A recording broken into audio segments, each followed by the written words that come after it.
എല്ലാവരെയും അമ്മേ അച്ഛ എന്നൊന്നും എനിക്ക് വിളിക്കാനൊക്കില്ല. അശ്വിൻ്റെ അമ്മയെ അമ്മേ എന്ന് വിളിച്ചൂടെ എന്ന വിമർശനത്തിന് മറുപടിയായി സോഷ്യൽ മീഡിയ താരം ദിയ കൃഷ്ണ.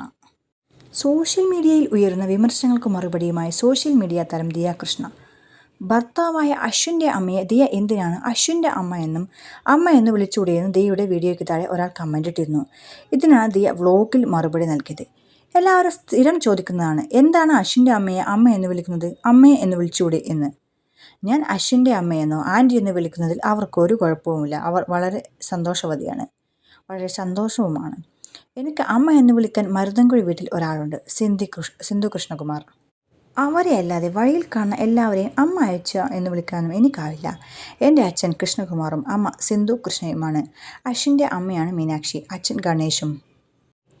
അശ്വിൻ ഒരിക്കലും എൻ്റെ അമ്മയെയും അച്ഛനെയും അങ്ങനെ വിളിക്കാറില്ല. ആൻറ്റി അങ്കിൾ എന്നാണ് വിളിക്കാറ്. അല്ലാതെ വിളിച്ചാൽ നിനക്ക് ഭ്രാന്താണോ എന്ന് ഞാൻ ചോദിക്കും. പക്ഷേ അശ്വിൻ ആൻറ്റി അങ്കിൾ എന്ന് വിളിക്കുന്നത് ആരും ചോദ്യം ചെയ്തിട്ടുമില്ല. ഇനിയിപ്പോൾ നാളെ ഓമി കല്യാണം കഴിച്ച് ഭാര്യയുടെ അമ്മയെ അമ്മ എന്ന് വിളിച്ചാൽ എനിക്ക് സ്ട്രെസ്സാകും.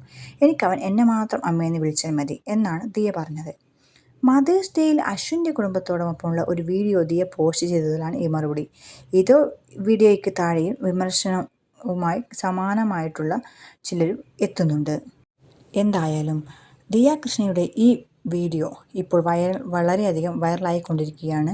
പക്ഷേ മദേഴ്സ് ഡേയിലും അമ്മയെന്ന് വിളിക്കുന്നുണ്ട്.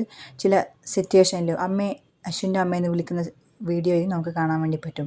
പക്ഷേ എന്തുകൊണ്ട് അശ്വിൻ്റെ അമ്മയെ അമ്മയെന്ന് വിളിച്ചുകൂടാ? വഴിയിൽ കാണുന്ന ആരുമല്ലല്ലോ അശ്വിൻ്റെ അമ്മ, സ്വന്തം ഭർത്താവിൻ്റെ അമ്മയല്ലേ. പക്ഷേ എന്നാലും ദിയ കൃഷ്ണയുടെ ഈ കമൻറ്റ് അല്ലെങ്കിൽ ഈ പ്രവൃത്തിയുമായി ബന്ധപ്പെട്ട് നിങ്ങൾക്ക് എന്താണ് പറയാനുള്ളത്? അപ്പോൾ എല്ലാവരും അത് കമൻറ്റ് ചെയ്യൂ. കൂട്ടത്തിൽ ഈ വീഡിയോ ഇഷ്ടമായെങ്കിൽ ലൈക്ക് ചെയ്യൂ, കമൻറ്റ് ചെയ്യൂ, ഷെയർ ചെയ്യൂ. ചാനൽ സബ്സ്ക്രൈബ് ചെയ്യാത്തവർ ചാനൽ സബ്സ്ക്രൈബ് ചെയ്യണേ. താങ്ക്